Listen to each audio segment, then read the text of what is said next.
તમારે એફઆઈઆર કરવી હતી જે પોલીસ અધિકારીઓએ લાઠીચાર્જ કર્યો, જેમનો આદેશથી લાઠીચાર્જ થયો એવા ઉચ્ચ અધિકારીઓ પર એફઆઈઆર કરો, એ નેતાઓ પર પણ એફઆઈઆર કરો, એમના પર પણ કાર્યવાહી કરો.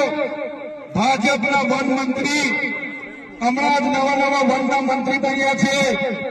એને હોસ્પિટલમાં પોલીસ અધિકારીઓને બધા સાથે મુલાકાતો લીધી. એમણે એવું સ્ટેટમેન્ટ આપ્યું કે જે પણ લોકોએ જંગલી લોકો અમારા પોલીસ કર્મીઓ પર હુમલો કર્યો છે એમને છોડવામાં નહીં આવે. ત્યારે મીડિયા મિત્રો એ ભાજપના મંત્રી એમના ખલોટ પર એમને કહેવા માંગુ છું, છોડવામાં નહીં આવે. નહીં, આ આદિવાસી સમાજ છે, અમારા એકદમ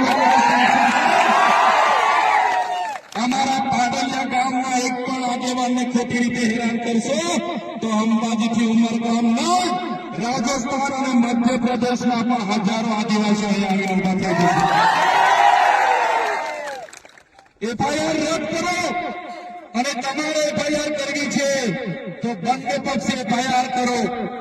તમારા પોલીસ અધિકારીઓ, વન અધિકારીઓ પર એફઆઈઆર હોવી જોઈએ અને નાના અધિકારીઓ પર નહીં.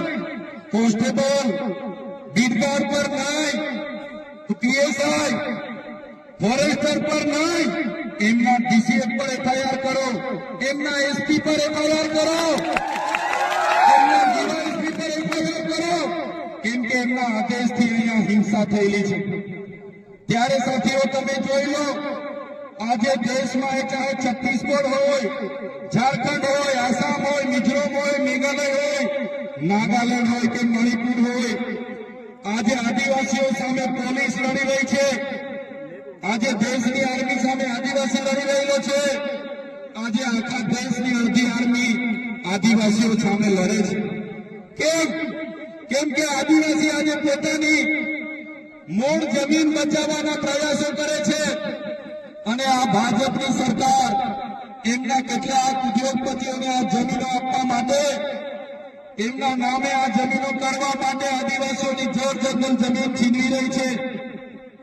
સંવિધાનના જે પ્રાવધાન છે, અનુસૂચિના પ્રાવધાન છે, એનું ઉલ્લંઘન કરીને સત્તાનો દુરુપયોગ કરીને આપણને રંજાડવામાં આવે છે.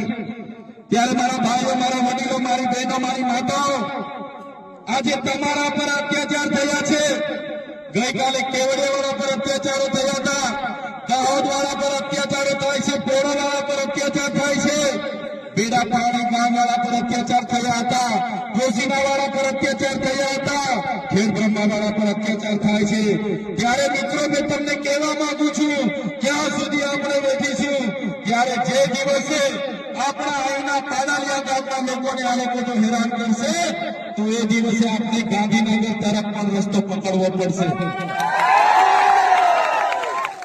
અને સરકારને પણ કહેવા માંગુ છું, આ આદિવાસી સમાજ ભોળો છે, શાંતિપ્રિય છે, શિસ્તમાં માનનારો છે. અમને છંછેડશો નહીં, એ તો આદિવાસી સમાજ જે દિવસે રોડ પર આવશે, ગાંધીનગરનો રસ્તો પકડશે, તે દિવસે નેપાળવાળી પણ અહીંયા થવાની છે.